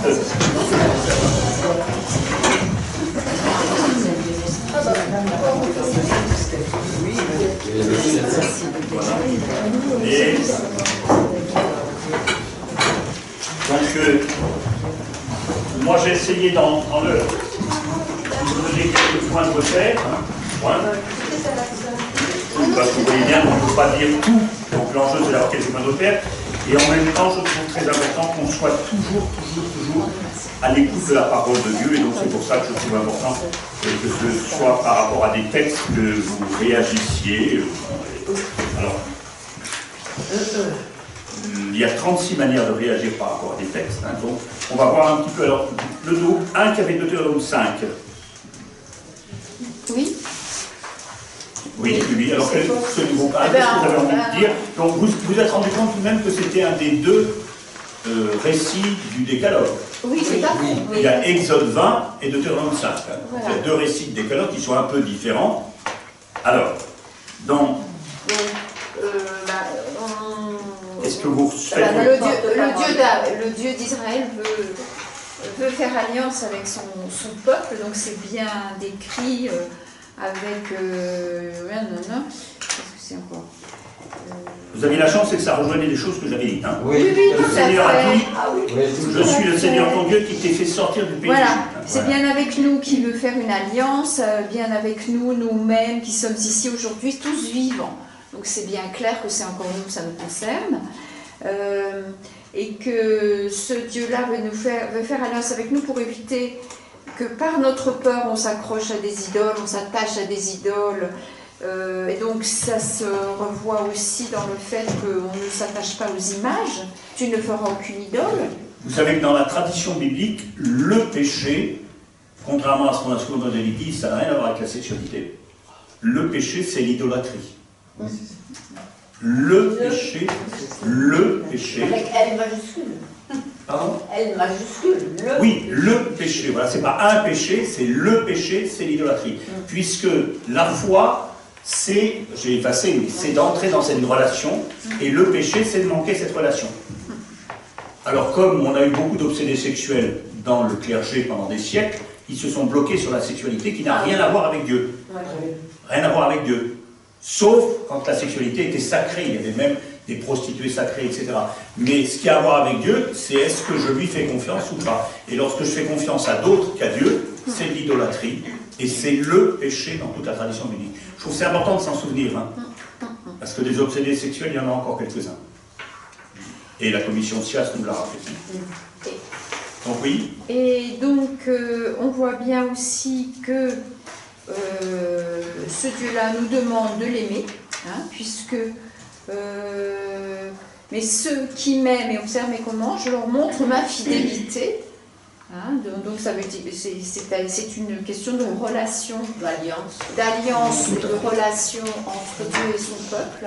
Tout à fait.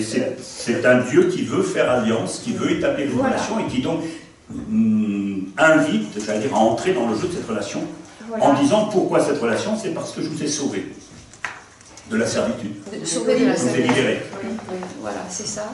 Et alors il y a quelque chose qui nous a interpellés, c'est que cette histoire du jour du sabbat, c'est quand même beaucoup de lignes, c'est long, et c'est décrit très précisément, donc 6 jours tu ne travailleras pas, hein, ça va, hein, tu ne feras aucun ouvrage, ni toi, ni ton fils, ni ta fille, ni ton serviteur, etc. Donc c'est très, on insiste énormément sur ce jour du sabbat, donc on en a parlé entre nous, en se disant que pour nous le dimanche, qu'est-ce que c'était ? Est-ce qu'on le consacrait vraiment au Seigneur? Qu'est-ce que ça nous faisait si les magasins étaient ouverts? Et ceux qui travaillent le dimanche, comment ils font? Et est-ce qu'on peut remplacer ce jour-là par un autre jour, comme disait l'un de nous, qu'après tout, n'importe quel jour pourrait bien être le jour qu'on consacre au Seigneur, sauf que quand toute une société se pose le dimanche, est-ce qu'on est un peu en décalage? Voilà, on s'est interrogé par rapport à ça. Alors, ce qui est vrai, vous le savez, c'est que le sabbat, toute la loi, j'allais dire entre guillemets, se résume dans le sabbat, chez les Juifs. Oui, oui. Hein. Toute la loi se résume dans le sabbat, parce que le sabbat, c'est la manière de signifier individuellement et communautairement, de signifier le lien à Dieu. Et vous savez que ce sabbat qui conduit à ne pas faire un certain nombre de pas, etc., fait qu'on avait les Juifs vivaient en ghetto. Quand on parle de ghetto, c'est pas nous qui les mettions dans les ghettos, c'est que le ghetto, c'était une habitation la plus proche possible pour ne pas marcher plus que ce qui est indispensable. Donc le sabbat marque l'identité juive individuellement, c'est dire et aujourd'hui encore, vous avez beaucoup de gens juifs, alors je n'ai pas été vérifié, beaucoup de juifs ne sont pas religieux, mais sont juifs. Oui, hein, c'est une communauté en fait. Hein, parce que l'identité raciale, ils sont tous descendants de gens qui ont été dans la Shoah, et donc l'identité de race, et on voit avec encore la commémoration du Somme du Midi, l'identité de race est plus forte que l'identité religieuse. Et donc beaucoup de juifs vivent le sabbat, la veille du sabbat, allument les 7 bougies, etc., parce que ça dit leur lien au peuple juif, hein, leur identité juive, de même que la kippa dit l'identité juive. Qu'on soit religieux ou pas, hein, c'est pas la première question pour un juif, parce que ça a toujours été un peuple persécuté, parce que ça a été un peuple en diaspora pendant jusqu'en 1948. Donc cette identité, j'allais dire, de marquer dans sa chair le fait de tout arrêter, là, alors en sachant, je l'ai dit tout à l'heure, c'était en m'adressant à l'un des hommes du coup, c'est que de fait c'est une des contestations de Jésus. Oui, quand il dira, le sabbat il est fait pour l'homme. Hein, vous voyez, c'est qu'à tout absolutiser, on oublie qu'au cœur de la création, il n'y a pas le sabbat, au cœur de la création, il y a l'homme. Hein. Mais en même temps, est-ce que l'homme demeure homme s'il oublie ce 7e jour de la création? C'est ça. Et alors, madame donnait un petit détail sur la Pologne. Il paraît qu'un prêtre a dit qu'il ne fallait absolument pas cirer ses chaussures le dimanche. Oui, ils insistaient, c'est une amie polonaise qui me il y a déjà racontait. 613 commandements chez les Juifs, hein, et je pense que certains peuvent en rajouter encore quelques-uns. Voilà, c'est ça. Non, mais c'était dans le sens où on ne se consacre qu'à Dieu. Voilà. On ne fait rien sauf manger et faire la Alors, cuisine. voyez bien, donc, vous voyez le fonctionnement que ça a eu, hein, donc on va s'arrêter là, le fonctionnement que ça a eu, et en même temps, à trop l'absolutiser, ce fonctionnement du sabbat, on oublie que le sabbat est fait pour l'homme. Et que c'est l'homme qui est au cœur de la création et pas le sabbat. Et que si il est important de se poser, c'est pour servir l'homme. Et c'est vrai qu'on peut se poser des questions devant le travail dominical, devant les gens qui n'ont même plus de dimanche, etc. Il y a des tas de questions qu'on peut se poser, hein, qu'on soit juif ou pas. C'est comment... Alors, le sabbat n'est pas un absolu, ce qui est l'absolu, c'est l'homme, dira Jésus, mais comment l'homme reste homme s'il ne pose pas une structuration de son existence que permet le sabbat. Ce qui peut être reproché à Jésus, c'est de guérir pendant le sabbat. Pardon? Ce qui a été reproché au Bien Christ, c'est de guérir pendant le sabbat. Oui. Parce qu'il ne faisait pas non plus beaucoup de choses qui étaient Je ne sais pas contraires à s'il la a loi. ses chaussures. Voilà, c'était essentiellement des guérisons. On lui a demandé de présenter des malades pendant le sabbat et il les a guéris. C'est-à-dire qu'apparemment, il ne respectait pas stricto sensu le sabbat. Apparemment. Et c'est là où il y a la charité qui que le passait vrai d'abord. respect du sabbat, c'est le respect de l'humain. Ok. Donc voilà. Mais ça paraît que dans les discussions au sujet justement de la Torah, les Juifs entre eux, les rabbins entre eux, certains rabbins discutaient quand même, envisageaient des cas où, malgré le sabbat, on pouvait guérir. Mais bien sûr. Oui, il y avait le feu dans une Jésus, exploitation. n'oubliez jamais, Jésus est juif, donc il est tout à fait d'accord avec tout cela. Est-ce que c'est sa foi? Oui, c'est ça. La seule chose, c'est qu'il va dans la tradition dont je vous ai parlé, parce que les Juifs, comme les autres, sont tentés par la sacralisation. Hein, les Juifs, comme les autres, sont tentés de construire une religion. Mais je ne peux pas leur en vouloir, puisque nous, on l'a fait encore plus avec le catholicisme. On a tout construit, ça n'a rien à voir avec Jésus, ce qu'on fabrique.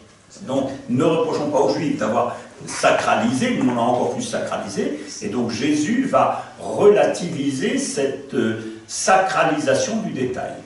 Et de fait, il n'était pas le seul, et certains rabbins discutaient, justement, parce que, comment dire, toute une tradition, quand j'ai dit c'est la miséricorde que je veux et pas les sacrifices, je vous ai cité Osée et Isaïe, c'est dans la tradition juive.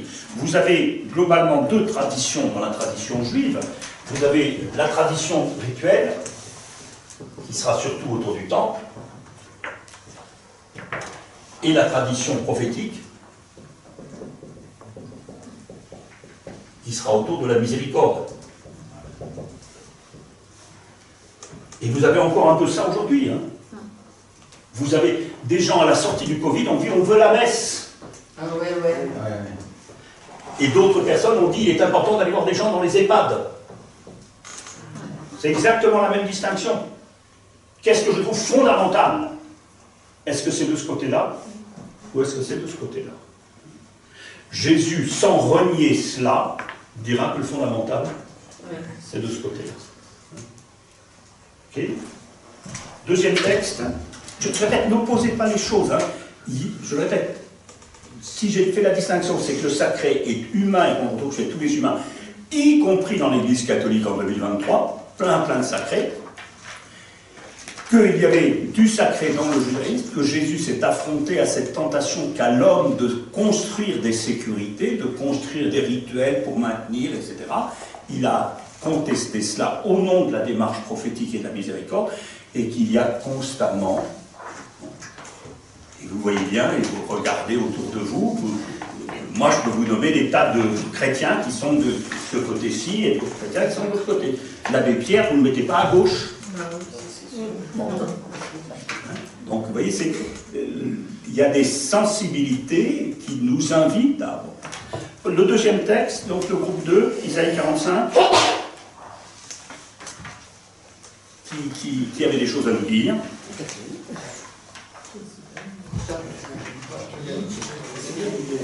Renouvellement de la promesse, de l'alliance et de la promesse, promesse qui touche tous, qui touche les lointains de la terre, qui touche même ceux qui, pour leur honte, s'apercevront de leur déviance, de leur faux chemin.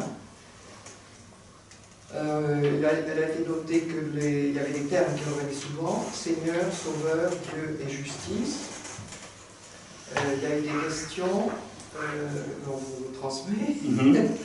À quelle époque a été rédigé exactement Isaïe? À peu près. Exil.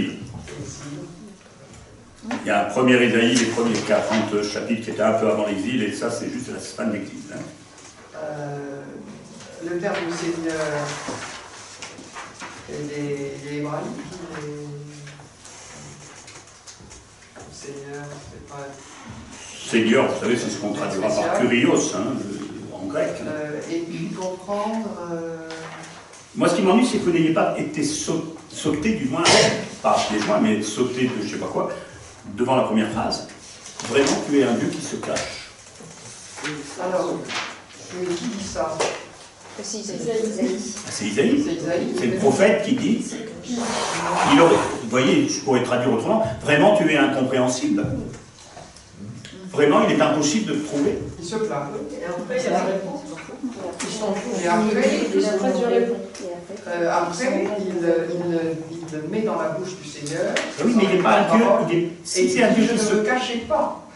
Mais il est un Dieu qui se cache dans le sens où il n'est pas un Dieu dans la toute-puissance. C'est ça ce qui est intéressant. En même temps, il ne se cache pas vraiment, puisqu'il y a la révélation. Ben oui, justement, il a... Sauf que la révélation, ça ne saute pas aux yeux. C'est une brise légère. Et il ne faut être pas sourd du tout pour l'entendre. Et donc les gens s'en vont humiliés, déshonorés, couverts de honte, ceux qui l'auraient désiré. Israël est sauvé par le Seigneur, mais c'est Isaïe qui le dit, et pourtant ce Dieu se cache. Enfin, c'est Isaïe qui dit ça, mais après il se reprend, puisqu'il met dans la bouche du Seigneur: je ne me cachais pas, je n'ai pas dit cherchez-moi dans le vide, et au contraire, j'ai proféré la justice, j'ai proclamé ce qui est droit. Et puis on a eu donc une question aussi sur exposer votre cas, présenter votre preuve, tenez conseil entre vous.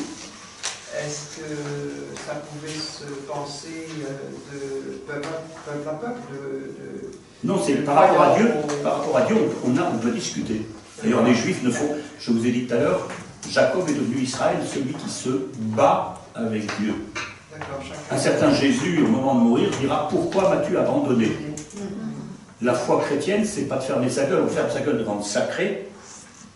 On ne ferme pas sa gueule devant Dieu. On cause, on dialogue, on discute. On s'explique. Et quand vous lisez les psaumes, c'est très intéressant de voir les psaumes qui sont des psaumes souvent de débat. Si tu avais été là, etc. Enfin, les psaumes sont des...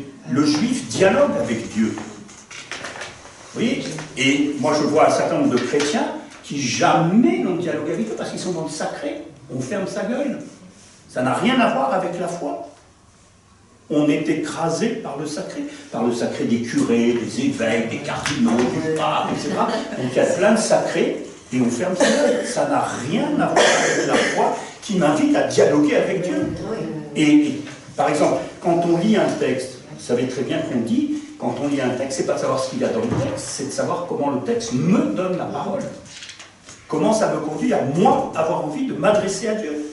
Parce qu'un croyant, c'est quelqu'un que Dieu interpelle et qui dit à Dieu, par exemple, Jérémie, vous savez, ça a donné les Jérémiades, tu m'as séduit et je me suis laissé séduire. Hein. Tu pourrais presque dire, tu m'as baisé et je me suis laissé baiser. Je me suis laissé avoir. Mais combien de croyants le disent, de vrais croyants? Parce que c'est pas marrant d'être là-dessus, Dieu. C'est pas évident. Mais justement, dans le sacré, on fait sa gueule, puisque c'est sacré. On peut avoir les deux aussi quand même.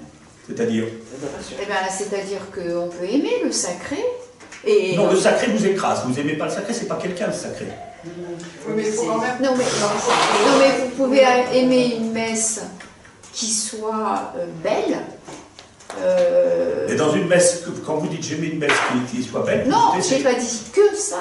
Oui, mais vous vous taisez, devant le sacré, on se tait, puisque le Ah temps non, du sacré, c'est oui, ce qui fait peur. mais c'est pas automatique. On peut aussi discuter avec un Dieu qui est dans une... comment dire, avec un décorum.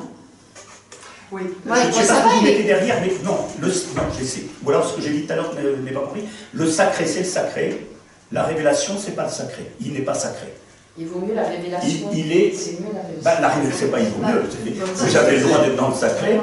La foi, qu'elle soit juive ou chrétienne, elle n'est pas dans le sacré, elle est dans la révélation, dans l'écoute d'un Dieu, dans le dialogue avec ça, Dieu. Je suis bien d'accord avec ça. Bon. Et donc, dans ce chemin-là, ce Dieu-là est un Dieu qui se cache, est un Dieu qu'on a du mal à percevoir, mais est un Dieu qui libère, est un Dieu... Je suis d'accord avec tout ça, mais lors d'une liturgie... la sacralisation, c'est un piège. Bon, il y a un excès. La sacralisation, c'est nous qui l'inventons. Oui, un piège, d'accord, très bien, effectivement, bien incité là-dessus. Mais je pense à juste un exemple concret.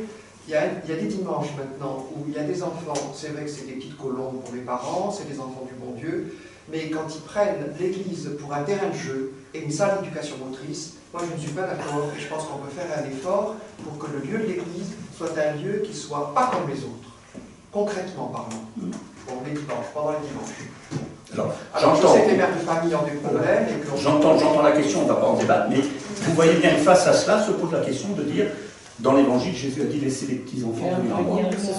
Et que l'essentiel, c'est qu'il y ait des enfants à l'église, alors que, en règle générale, l'église, c'est un peu comme ici, la moyenne d'âge est de 70 ans. Donc la question, non, mais c'est une bonne question, c'est plus vous sacralisez, plus vous éliminez. Oui, c'est respecter la crainte de Dieu, c'est le premier don du Saint-Esprit. Ah oui, mais alors là, on n'est pas dans le contexte. C'est le premier don du Saint-Esprit. Non, oui, la crainte de Dieu, alors il faut se réexpliquer, ça n'est pas la crainte de Dieu. La crainte de Dieu, c'est l'amour de Dieu, c'est de respecter Dieu. Non, mais voyez qu'on glisse facilement vers le ciel. Mais c'est ça ce qui est intéressant, c'est respecter la crainte de Dieu, ça sous-entend qu'il faut craindre Dieu. Et c'est ce qui a amené des tas de gens à quitter la foi.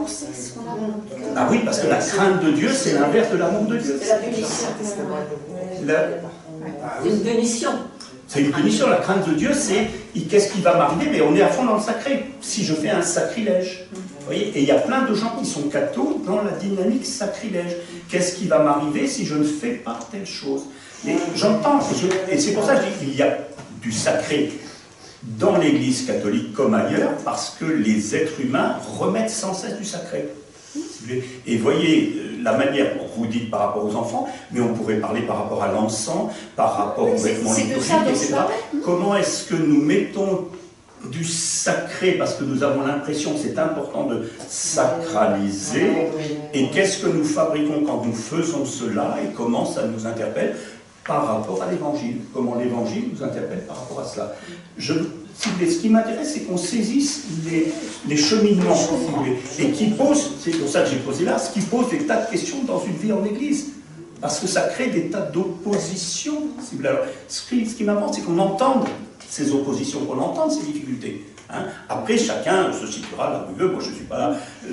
Je suis là pour qu'on distingue bien ce qui est de l'ordre de ce que les hommes fabriquent. Et dans l'Église catholique, il y a plein de choses fabriquées par les hommes qui n'ont rien à voir avec l'Évangile. C'est clair. Hein. Les princes de l'Église, comme on a appelé les évêques pendant des siècles, ça n'avait rien à voir avec l'Évangile, puisque Jésus disait qu'il n'avait pas d'endroit pour reposer sa tête. Et que François d'Assise ne voulait pas qu'il y ait de logement pour ses frères, puisqu'il fallait être à l'image du Seigneur et coucher dehors. Donc, alors que quand vous allez dans les paliers épiscopaux, regardez le musée des Beaux-Arts, c'était le palais épiscopal, pendant des siècles, il avait de quoi reposer sa tête. Hein. Donc, oui, l'Église a sans cesse fabriqué du sacré, a sans cesse sacralisé, a sans cesse invité au sacrifice, oui. Voyons versus ce que la parole de Dieu, aussi bien dans l'Ancien Testament et nous verrons la prochaine fois dans la figure du Fils, nous révèle d'une autre dynamique, et qui n'est pas la dynamique du sacré, mais du saint. Et le saint ne se distingue pas du prophète, puisque tout est saint, puisque tout est habité par Dieu. Mais on y reviendra tout à l'heure. Donc là, ce qui était intéressant, c'est que cette interrogation, c'est un peu le qui donc est Dieu, je vous ai dit le texte, c'est ce Dieu, il est tout de même très curieux, il se cache et Dieu répond, ben non, je ne me cache pas. Et c'est un Dieu qui va inviter aussi au choix. Hors moi, pas de Dieu, c'est-à-dire qu'il va inviter à choisir. Parce que je vous ai dit, le péché par excellence, c'est l'idolâtrie. C'est choisir d'autres dieux. Et Dieu sait si nous avons tous tendance à choisir d'autres dieux. Par le Seigneur seulement, la justice et la force de la justice, c'est pas bien sûr là. Ok, on passe au troisième groupe, vous voyez, parce que je regarde l'heure. Le troisième groupe, c'était Jean 17. Oui. Alors Jean 17, des fois vous ne le sachiez pas, c'est avant Jean 18. Dans Jean 17, c'est 13, 14, 15, 16, 17, c'est le discours d'adieu de Jésus, la veille de sa mort. Donc 13, il lave les pieds des disciples, 14, 15, 16, 17, il parle, c'est son testament, et là, ce qu'on appelle la prière sacerdotale, c'est-à-dire où le Christ va se situer par rapport à son Père. Alors, qu'est-ce qui ressort de votre réflexion sur ce texte?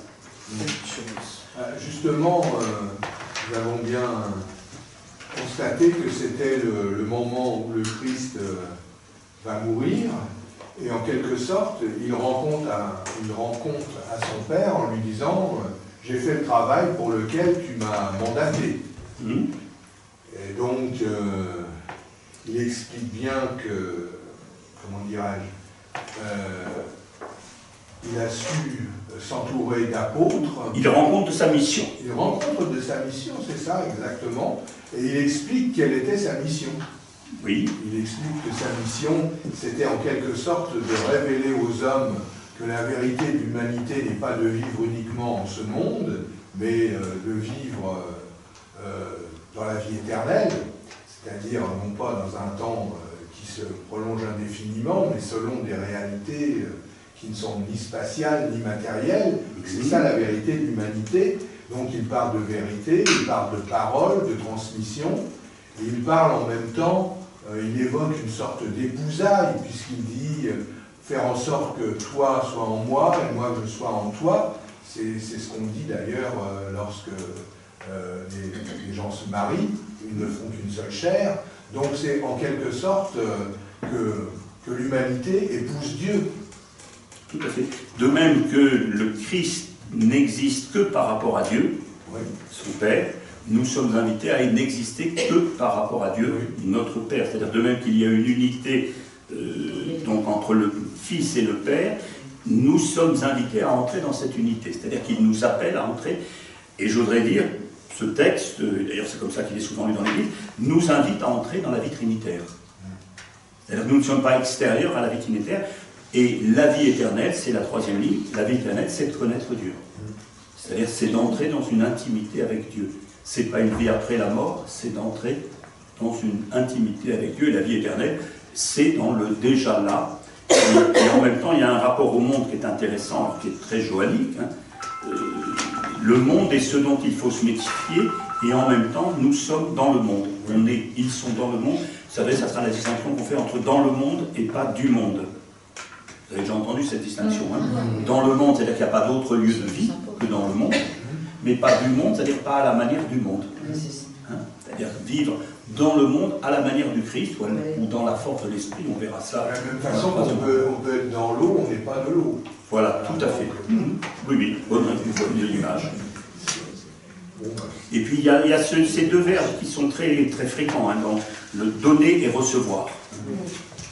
Donner et recevoir. Et c'est cette donation est quelque chose d'extrêmement important dans la foi. Vous voyez, c'est-à-dire nous sommes de ce que je mettais tout à l'heure là, parlant de l'interpellation, nous sommes des êtres à qui Dieu veut donner quelque chose. Et non seulement donner, mais se donner, et non seulement donner et se donner, mais pardonner. C'est-à-dire que le verbe donner a quelque chose de très très fort dans cette relation d'alliance. Et que c'est vrai que ça, seul Dieu peut le dire de lui-même. C'est-à-dire que nous, lorsque nous inventons du sacré, Ce n'est pas du sacré qui nous donne quelque chose, c'est du sacré qui nous protège. Alors que là, nous entrons dans une relation où il se donne à nous. Et ça renvoie d'ailleurs au cantique que j'ai mis en premier, qui donc est Dieu pour se livrer entre nos mains, etc. D'autres choses par rapport à ce texte, et puis on va arrêter.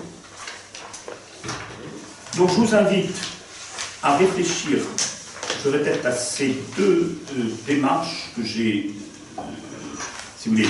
La question de Dieu n'est pas une question chrétienne, c'est une question humaine. La fabrication de Dieu est une question humaine.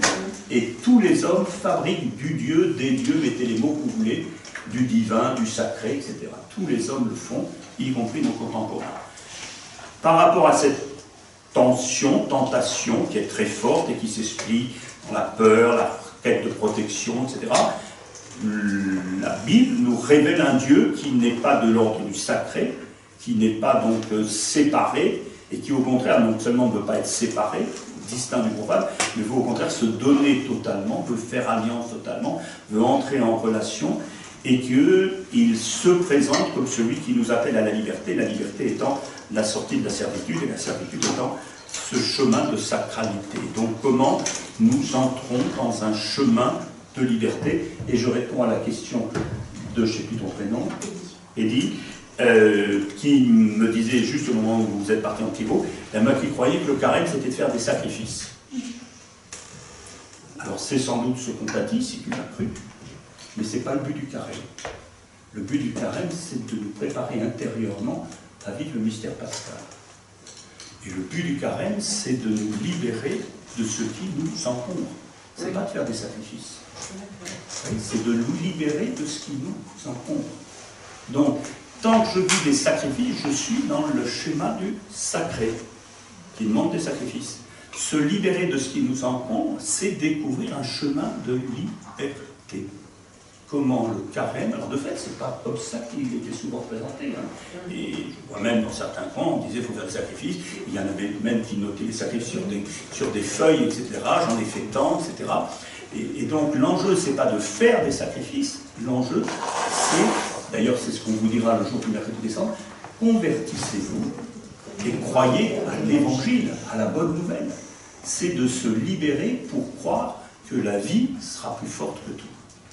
Et il faut se libérer, entre autres, de la peur, il faut se libérer de beaucoup de choses, et à chacun de se dire, de quoi, en 2023, j'ai besoin d'être libéré. 24. C'est bien, vous êtes heureux. De quoi en 2024, mais il y a peut-être encore plus de choses en 2024 qu'en 2023.